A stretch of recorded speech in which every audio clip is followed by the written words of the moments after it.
Russia is hosting talks between Armenia and Azerbaijan in Moscow in a bid to defuse tensions between the two countries over the disputed territory of Nagorno-Karabakh.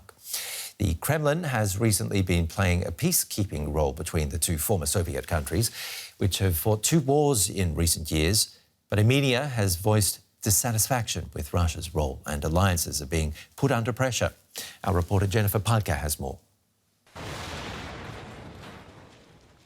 The roots of this conflict go back 100 years.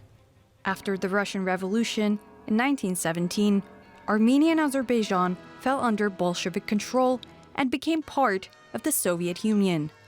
That kept a lid on tensions until the Soviet Union collapsed. It's a classic ethno-territorial conflict. At the end of the Soviet Union, 3/4 of the territory was populated by Armenians and 1/4 by Azerbaijanis, who were then distributed over the territory. It wasn't possible to divide the territory from an ethnic point of view. In 1991, the people of Nagorno-Karabakh decided to officially break away from Azerbaijan. The Armenians of Nagorno-Karabakh, supported by Armenia, fought a war of independence until 1994. Finally, Nagorno-Karabakh declared its independence from Azerbaijan. Its status was meant to be finally decided on in peace negotiations, but they never took place. In 2020, Azerbaijan invaded Nagorno-Karabakh and conquered large parts of the region in a 6-week-long war. A contract signed by both countries and mediated by Russia stopped the fighting. The ceasefire was supposed to be a safety guarantee for the Armenian population living in Nagorno-Karabakh.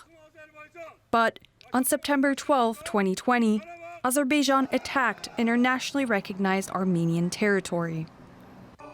While Armenia's main goal is to keep its territorial integrity, Azerbaijan has a different agenda. Their goal is to have a corridor to Azerbaijan's exclave, Nakhichevan, and its closest ally, Turkey. At the moment, Azerbaijan blocks the Lachin Corridor, a road that links Armenia and Nagorno-Karabakh, described as a lifeline for residents. Armenia has so far relied on the backing of Russia, a longtime military partner, but that support's come into question. Russia's position in the region has weakened because of the war in Ukraine. Moscow has already disappointed Armenia in the 2020 war. Then Russia had always stated, Nagorno-Karabakh is not covered by security guarantees. That was accepted. But during the implementation of the ceasefire agreement, Russia has failed. The Lachin corridor in Nagorno-Karabakh is blocked by Azerbaijan. They even set up a checkpoint there. This contradicts the ceasefire agreement, which states that the corridor will remain under Russian peacekeepers' control. With Russia looking the other way, a competition for influence is brewing between the EU and US on one hand, and Russia on the other. The West wants Armenia to remain democratic and independent, in doing so, further weakening Russia. For Russia and its ambitions, that poses a threat. But while efforts to settle the conflict are ongoing, the last century has left its toll on Armenia and Azerbaijan. An end to the conflict is not in sight. Well, let's talk about that with Alessio Vatanyan.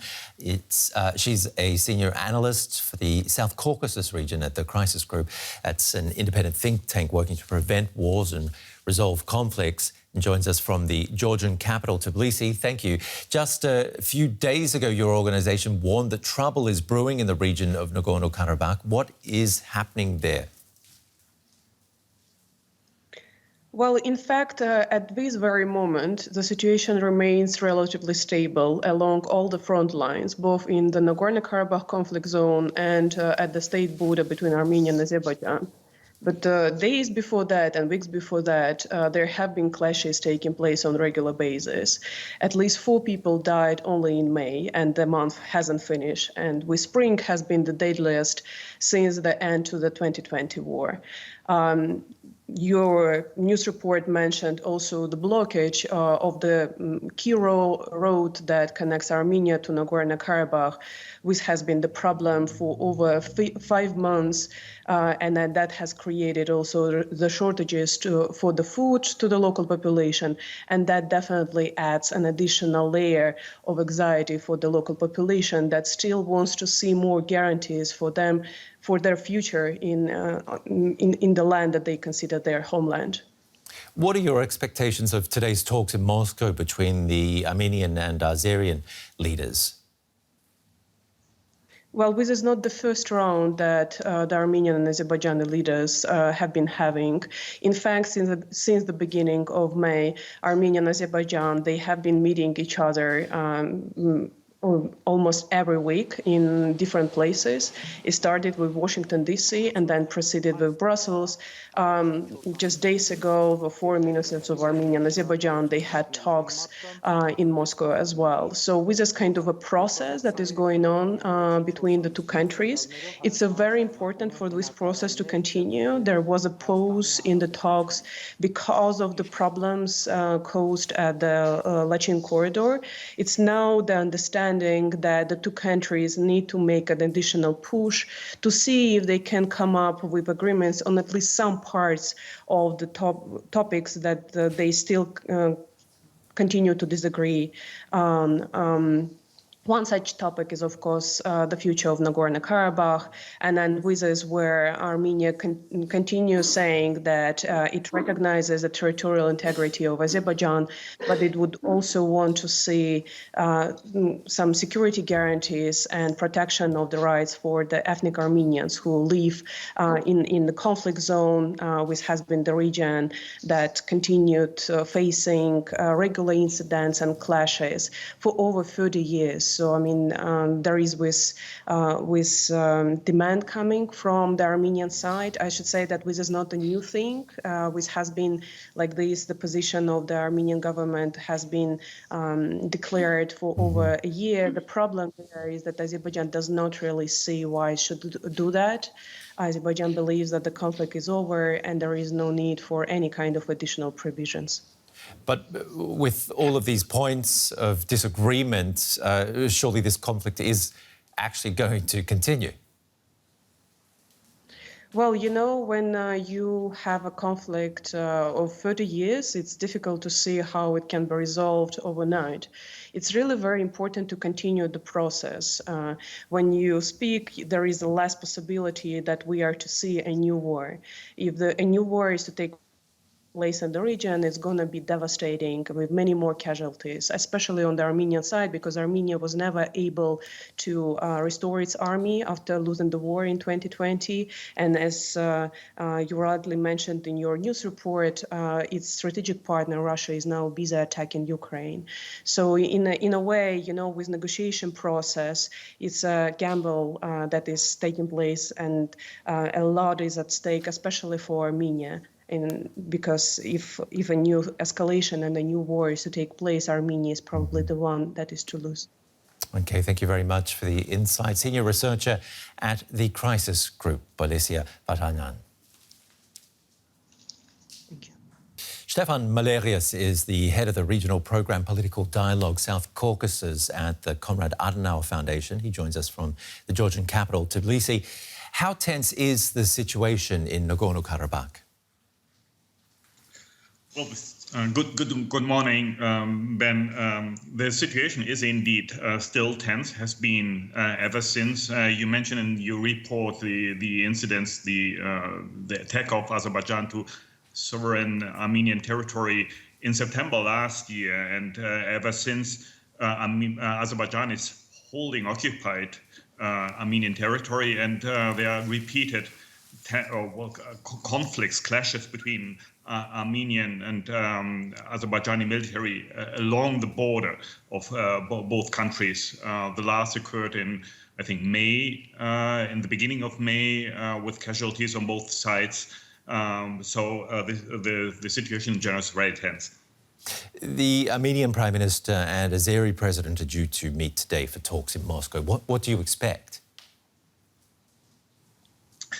Well, the talks today needs to be seen in a context. So the talks are the second encounter of both heads of governments in less than 2 weeks. So they met in Brussels, invited by President Charles Michel, and had negotiations. They were followed, these negotiations in Brussels were followed talks between the Minister of Foreign Affairs in the US in the beginning of May. They talked for a couple of days there, and topics were, of course, the peace agreement, the peace deal between Armenia and Azerbaijan, while negotiations between in the US and in Brussels were coordinated between the EU and the American government. There is, of course, no coordination, but rather competition between the West on the one hand and Russia on the other hand.